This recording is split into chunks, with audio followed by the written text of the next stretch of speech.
Okay. Hello everyone. My name is Prachi Rajput.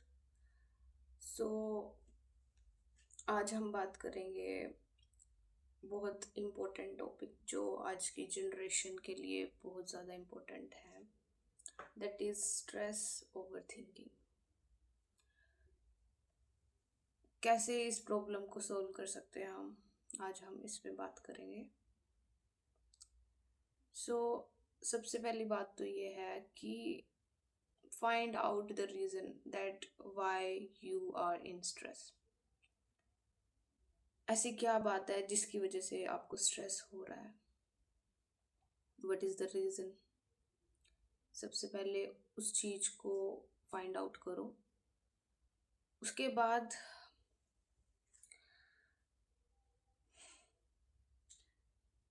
ये मैं खुद के एक्सपीरियंस से बता रही हूँ कि भाई ट्रस्ट मी, इतना चीज़ों को मत सीरियस लो कि तुम्हारी मेंटल हेल्थ ख़राब हो जाए. क्योंकि हम इतना सोच लेते हैं कि हमें नहीं पता चलता कि हमारे बॉडी में क्या चीज़ चल रही है, क्या हो रहा है उस चीज़ की वजह से. हम उस चीज़ को बाद में ओवरकम मतलब ठीक नहीं कर सकते. तो मैं तो यही सजेशन दूंगी, सबको यही सजेस्ट करूंगी.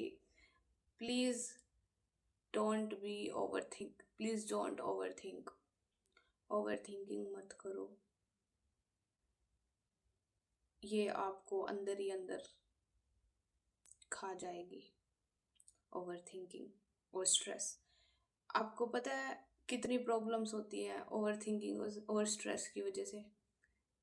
ये आपको नहीं पता होगा, लेकिन ये एक स्टेज होती है, लेवल्स होते हैं इसके. If we feel overwhelmed, tension हो रही है हमें, लेकिन हम किसी को एक्सप्रेस नहीं कर पा रहे कि हम ये फेस कर रहे हैं. बहुत सारे ट्रॉमास होते हैं हमारे लाइफ में, बहुत सारे टाइप की टेंशन्स होती हैं, लेकिन वो हम कभी भी किसी को एक्सप्रेस नहीं कर पाते, जिस वजह से हम अंदर ही अंदर उस चीज़ को इतना ज़्यादा अडॉप्ट कर लेते हैं कि वो अंदर ही अंदर बीमारियों का रूप ले लेती है. ये आपको उस टाइम पे पता नहीं चलेगा जब आप टेंशन में होंगे या फिर आप ओवर थिंकिंग करोगे. नहीं, ये आपको तब पता चलेगा जब कुछ टाइम बाद, कुछ महीनों बाद आपकी मेंटल हेल्थ, आपकी बॉडी इतनी ज़्यादा वीक हो जाएगी. आप इमोशनली, फिजिकली और मेंटली इतने ज़्यादा स्ट्रेन और वीक हो जाओगे. तब आप डॉक्टर के पास जाओगे और फिर आपको अलग अलग बीमारियों का पता चलेगा कि हमारे शरीर में ये बीमारियां आई कैसे. This is all because of our mental health. Stress जो हम लेते हैं, ओवर थिंकिंग जो हम करते हैं, ये सब उन चीज़ों की वजह से होती है. बीमारियां किस किस वजह से बीमारियां होती हैं. Main reason is stress, my according. और कुछ भी ऐसी चीज़ नहीं है. ठीक है, मैं मानती हूँ फास्ट फूड हम खाते हैं, और मैं सच में बताऊँ, मैं अगर अपने एक्सपीरियंस से अपनी अगर मैं आपको बताऊँ, मैं बहुत ज़्यादा अवॉइड करती हूँ ये चीज़ें. सबको मना करती हूँ दैट ये नहीं खाना, ये नहीं खाना. आपके मेंटली हेल्थ के लिए भी अच्छी नहीं है और आपके बॉडी पार्ट्स के लिए भी वो चीज़ अच्छी नहीं है. लेकिन बट ठीक है, आई अंडरस्टैंड दैट प्रॉब्लम्स होती है हमारी लाइफ में, बहुत प्रॉब्लम्स होती है. मैं समझ सकती हूँ, सबकी लाइफ में होती है. आप ये नहीं सोच सकते कि कोई बंदा बहुत ज़्यादा रिच है या उसके पास सब कुछ है बट उसको स्ट्रेस नहीं है या वो ओवर थिंक नहीं करता. ऐसा नहीं होता. ऐसा कोई भी इंसान नहीं है इस दुनिया में जिसके पास टेंशन्स नहीं है. बट सबसे मेन बात क्या है कि हमें इसको कैसे कंट्रोल करें. हम इस चीज़ को, सबकी लाइफ में प्रॉब्लम्स होती हैं, हमें सबको पता है. तो आपको क्या करना है?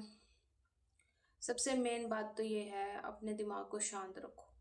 क्योंकि ओवर थिंकिंग करने से, स्ट्रेस लेने से, आपको भी पता है कि जो भी प्रॉब्लम्स है वो ठीक नहीं होने वाली हैं। पता है ना इस बात का। तो क्यों सोचना है? ठीक है, मैं मानती हूँ प्रॉब्लम्स हम अगर किसी को एक्सप्रेस नहीं करें, वो हमें अंदर ही अंदर खा जाती हैं। वो हमारी बॉडी पार्ट्स को ख़त्म कर देती हैं धीरे धीरे। और ये चीज़ हमें बाद में रियलाइज़ होती है दैट काश उस टाइम पे अगर हम इतना नहीं सोचते तो हमारी मेंटल हेल्थ ऐसी नहीं होती और हमारे अंदर इतनी प्रॉब्लम्स नहीं आती हमारी बॉडी के अंदर। सो बस मैं यही कहना चाहती हूँ आप सभी को कि problems are the part of life. Just live your life with happiness. जो चीज़ आपको खुशी दे रही है उस चीज़ पे फोकस करो और लाइफ में आगे बढ़ो। अपने पास्ट को या अपने फ्यूचर को लेके इतना स्ट्रेस मत लो कि आपका प्रेजेंट खराब हो जाए। सो या बी हैप्पी। Thank you.